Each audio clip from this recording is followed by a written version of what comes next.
2014 में नरेंद्र मोदी की क़यादत में बीजेपी हुकूमत जब से बरसर इक़्तिदार आई है, इस 9 साल के अरसों के दौरान सियासी, माशी, समाजी और कल्चर सतह पर जो भी तब्दीलियाँ हुई है और मुल्क में जो भी मुश्किलात बढ़ी है, उस हवाले से एक बहुत ही अच्छी किताब, बहुत ही शानदार किताब, थॉट प्रोवोकिंग बुक मार्केट में आई है, सामने आई है, मंजर आम पर आई है, जिसका नाम है the crooked timber of new India, essays on a republic in crisis.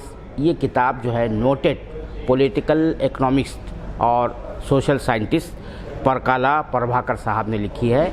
इस किताब के मुसन्निफ़ आथर हमारे साथ मौजूद है। परकाला साहब, सबसे पहले तो आपको बहुत बहुत मुबारक कि आपने ये बड़ी शानदार किताब लिखी है, थॉट प्रोवोकिंग किताब लिखी है। ये पहली मर्तबा है गालिबन पिछले 9 साल के दौरान, जब से मोदी बरसर इक़्तिदार आए हैं, इस किस्म की किताब आई है जो एक आईना दिखाती है, मिरर दिखाती है। तो आप बताएं कि इसमें सेलेंट फीचर्स क्या है, क्या किस चीज़ पर फोकस करती है ये किताब? देखिए, अभी हम पूरा रिपब्लिक, जो हमारा फाउंडिंग वैल्यूज़ है, सेक्युलरिज्म, प्लूरलिज्म, डाइवर्सिटी, टॉलरेंस, ये सब छोड़कर एक अलग रास्ते से जा रहे हैं। ये गलत रास्ता है। तो ये किताब में मैं ये कोशिश किया कि इस 75 साल में हम इधर क्यों पहुँचे हैं, कैसे पहुँचे हैं, ये हमारा कोर वैल्यूज़ को कैसा खतरा पहुँचाता है, जो गांधी जी ने, नेहरू जी ने और हमारा long freedom struggle, Sardar Patel सब वगैरह, जो महात्मा गांधी, ये सब लोग हमको जो वैल्यूज़ दिए हैं, वो वैल्यूज़ अभी कैसे खतरे में आ गए हैं, उसका प्रोसेस क्या है, और ये अगर ये कंटिन्यू हो 2024 में भी यही फोर्सेस, यही ताकतें सत्ता में आए, तो हमारा मुल्क को क्या होगा, कैसा खतरा पहुंचेगा। अभी जो छोटा उत्तराखंड में, मणिपुर में जो हो रहे, वो बहुत लार्जर स्केल पर, बड़े पैमाने पर पूरा देश में, पूरा मुल्क में होने की संभावना है। तो ये चेतावनी में इस पुस्तक के द्वारा में दिया गया। अच्छा सर, आप जानते हैं कि इकोनॉमिक फ्रंट पर जो है हमारी जो सूरत हाल है, we are in deep crisis, लेकिन जिस तरह से जो प्रोपेगेंडा किया जाता है, बताया जाता है, तो व्हाट इज़ योर फाइंडिंग्स? देखिए अभी हम इतना डेट में आ गए, 155 लाख करोड़ डेट है, और हमारे नौजवान 23% अभी बेरोज़गार है। 23% बेरोज़गारी दुनिया में यमन, सीरिया, इराक, लेबनान और भारत, हमारा पड़ोसी बांग्लादेश 12% है। और आप जाइए, जापान जाइए, कोरिया जाइए, 4%, 6% इतना ही है। तो ये क्राइसिस है। और 1990 से के बाद पहली बार 75 मिलियन, 7.5 करोड़ लोग पॉवर्टी में चले गए, दोबारा चले गए। और ये पूरा विश्व में, पूरा दुनिया में 60% पॉवर्टी इधर से जोड़ गई है। तो ये क्राइसिस नहीं है, ये हमको सरकार ने बता रहे हैं ये फास्टेस्ट ग्रोइंग इकोनॉमी है, 5th लार्जेस्ट इकोनॉमी बता रहे हैं, लेकिन इसमें इनइक्वालिटी इतना है, 84% पॉपुलेशन का इनकम 9 साल से गिरते ही जा रहे हैं, स्टडीली डिक्लाइनिंग। और 2021 से लेकर 142 तक बिलियनर्स का संख्या बढ़ गई है, नंबर बढ़ गई। तो इसका मतलब इनइक्वालिटी बढ़ रहे हैं। तो जो अमीर हैं वो बहुत ज़्यादा, कॉन्सेंट्रेशन ऑफ वेल्थ बहुत Even ज़्यादा sometimes चले। मिला। और आप देखिए रूरल एरियाज़ में, फार्मिंग कम्युनिटी में, छोटा छोटा उद्योगपति में बहुत क्राइसिस है। उनका इनकम्स लगातार घटते जा रहे हैं। डिस्पाइट दीज थिंग्स, ये जो कुछ भी है, क्योंकि ये हिट करती है ये चीज़ आम आदमी को भी, Yeah. लेकिन middle classes are very vocal supporter of this That is ideology and this government, the idea of Hindutva rashtra. Yes. बहुत सारे लोग सरकार की ये कमियां हैं ना, बेरोज़गारी और महंगाई और कोविड के वजह से बहुत लोग मर गए हैं, बहुत माइग्रेंट लेबर बहुत तकलीफ़ में आए हैं, और महिलाओं का पार्टिसिपेशन लेबर फोर्स में कम हो गए हैं, बेरोज़गारी बढ़ रहे हैं, एग्रीकल्चर सेक्टर में बहुत बड़ा क्राइसिस है, रूरल सेक्टर में बहुत बड़ा क्राइसिस है, और इन्वेस्टमेंट हमारे उद्योगपति भी नहीं कर रहे, बाहर से भी नहीं आ रहे, बाहर से जो आए हैं वो चले जा रहे हैं।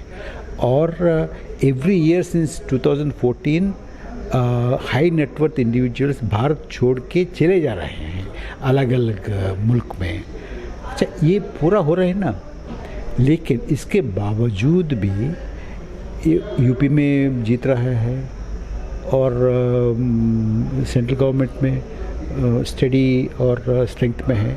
उसका कारण ये है कि ये डिविजिव एजेंडा बहुत बड़े पैमाने पर फैल रहे हैं। तो इससे बाहर आने की सिविल सोसाइटी जो है ना, इसको काम करना पड़ेगा। ये एक चुनाव का सवाल नहीं है।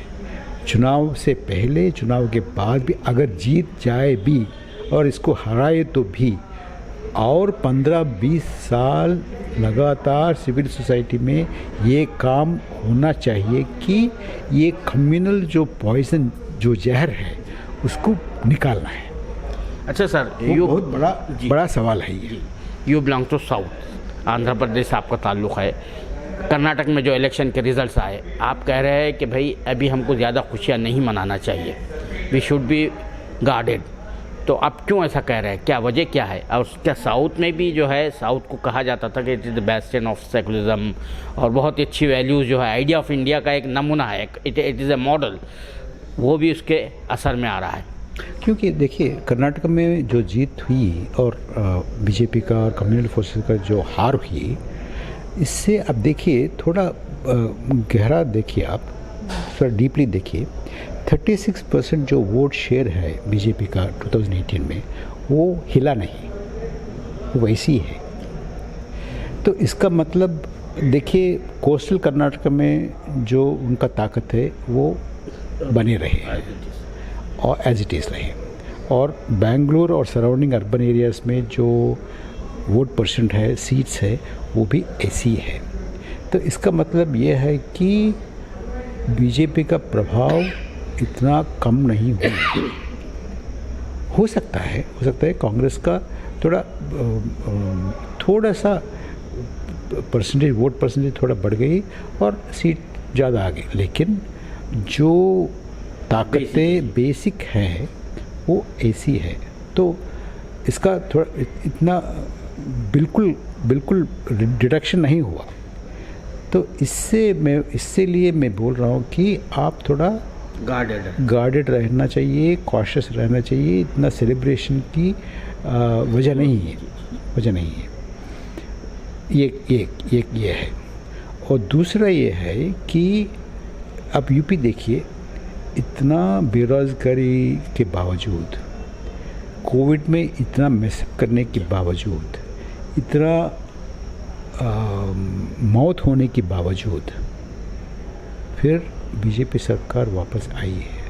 इसका मतलब क्या है कि लोग और भाजपा और उनका जो दल है उनके साथ में ये दावा नहीं कर रहे हैं कि हम तरक्की किए हैं, हम रोज़गारी दिए हैं, हम उद्योग स्थापित किया है।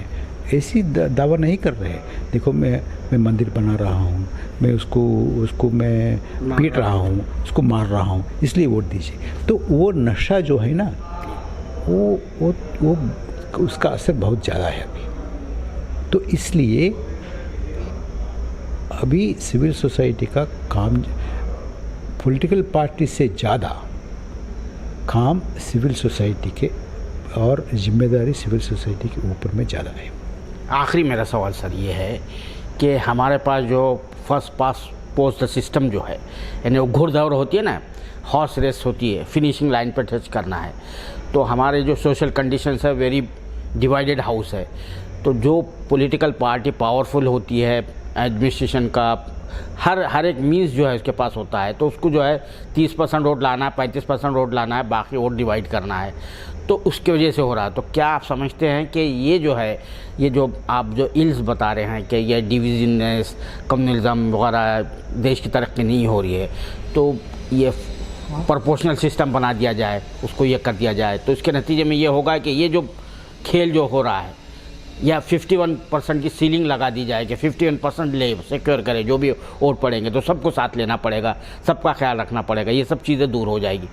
मैं इस मामले का जिक्र मेरा कंक्लूजन में किया था, इलैबोरेटली किया था, क्योंकि देखिए अभी भारत में जो सरकार बन रहा है लगातार 1947, 52 फर्स्ट चुनाव हुआ, अब तब से लेकर अभी तक जिसका सरकार बन रहा है below 50 the largest minority, not the majority, the largest minority of voters, whoever is the largest minority ना, अभी जो सरकार है उसका percentage of vote is 38, 38% with 38% they secured 303. Okay, 51% seats they grabbed. We never had a government which secured 51% of votes. So I do not know, मैं ये नहीं जानता हूँ कि इसका सोल्यूशन क्या है, लेकिन लोग इस कॉन्टेक्स्ट में हम 75 इयर्स ऑफ इंडिपेंडेंस का हम सेलिब्रेट कर रहे हैं, तो मेरा अपील ये है कि civil society, intellectuals, media, everybody should debate what are the achievements in 75 years, where did we go wrong, how did we go wrong, did our institutions, did our electoral system really serve the purpose of our republic's ideals? If not, what kind of changes do we make, what are the better systems that we can adopt? This has to be the thing, not 75 years of independence manana मतलब grand ऐसे नहीं, ऐसे मतलब ही नहीं है, it's meaningless. बहुत शुक्रिया sir बात करने के लिए, सालार से। Thank you very much. ये थे परकाला प्रभाकर साहब, जो the crook timber of new India के मुसन्निफ़ आथर हैं, जिन्होंने ये किताब एक ऐसे वक्त में लिखी है जबकि मुल्क में जो है हर महाज पर बहरानी कैफियत है, और इसी बहरान को उन्होंने वाज़े करने की कोशिश की है। कैमरामैन जीशान राय के साथ मैं अब्दुल बारी मसूद, नई दिल्ली।